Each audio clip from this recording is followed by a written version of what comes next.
সামনেই বিধানসভা নির্বাচন। এবারে তার আগে অস্ত্র ভান্ডারের খোঁজ মিলল বহুতল আবাসনের ফ্ল্যাটে।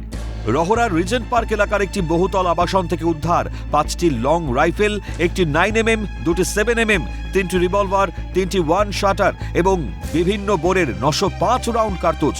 এখানে শেষ নয়, অস্ত্র বানানোর মেশিন থেকে শুরু করে ডেবিট কার্ড, সোয়াইপ মেশিন এবং 248 গ্রাম সোনা ও 1,45,000 নগদ টাকা উদ্ধার হয়েছে।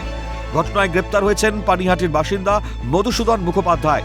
তবে তদন্ত স্বার্থে এখনই এ বিষয়ে কিছু বলতে চান না পুলিশ আধিকারিকরা। ওনার নাম হচ্ছে মধুসূদন মুখার্জি, এজ 66 ইয়ার্স। যেখানে রেড হলো, অ্যাড্রেস হচ্ছে প্রতিভা মঞ্জিল অ্যাপার্টমেন্টস, 58 রিজেন্ট রোড, যোগীপাড়া। কি দিদি কাছে একটা সোর্স ইনফরমেশন ছিল কি যাকে অ্যারেস্ট করা হয়েছে, he is involved in supply and getting of arms, from which area we are verifying. আমরা ভাবছি কি প্রবাবল এরিয়া হচ্ছে বিহার, কিন্তু এটা পার্ট অফ ইনভেস্টিগেশন আছে। দীর্ঘক্ষণ জিজ্ঞাসাবাদের পর মধুসূদন মুখোপাধ্যায়কে ব্যারাকপুর পুলিশ কমিশনার অফিসে নিয়ে যায় ডিটেকটিভ ডিপার্টমেন্টের আধিকারিকরা। পুলিশ সূত্রে জানা গেছে, 2006 সালে মধুসূদন মুখোপাধ্যায়কে অস্ত্র আইনে গ্রেপ্তার করা হয়েছিল।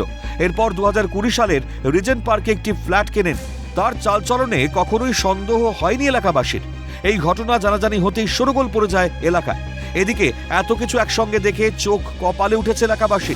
তাজ্জব বনে গিয়েছে পুলিশ প্রশাসন। শুনলাম সেটা তো পুরো অবাক ঘটনা, মানে না শোনা, মানে এটা অবাক লাগছে। লোকটাকে 5 বছর ধরে দেখছি, কোনোদিন মানে এরকম সিচুয়েশন হবে যে কেউ বুঝতেই পারেনি। মানে একটু তো ভয় লাগছে, আতঙ্কিত। সে তো অবভিয়াসলি একটা এনভায়রনমেন্টটাই আতঙ্কিত। কি বলবো, এই তো ভয়ের পরিবেশ, সাধারণ মানুষ এখানে আতঙ্কিত।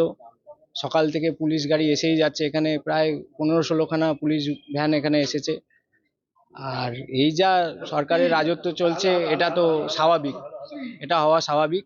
যে এই বন্দুক এবং গুলি তিনি কোথা থেকে এনেছিলেন বা কোথায় সাপ্লাই দিত, যদিও এই মুহূর্তে যেটা ধারণা হচ্ছে যে এর কোনো একটা বড় মাস্টার মাইন্ড আছে। সেই মাস্টার মাইন্ড কে, সমস্তটাই তদন্ত করছে ব্যারাকপুরের ডিডি এবং গোয়েন্দা বিভাগ।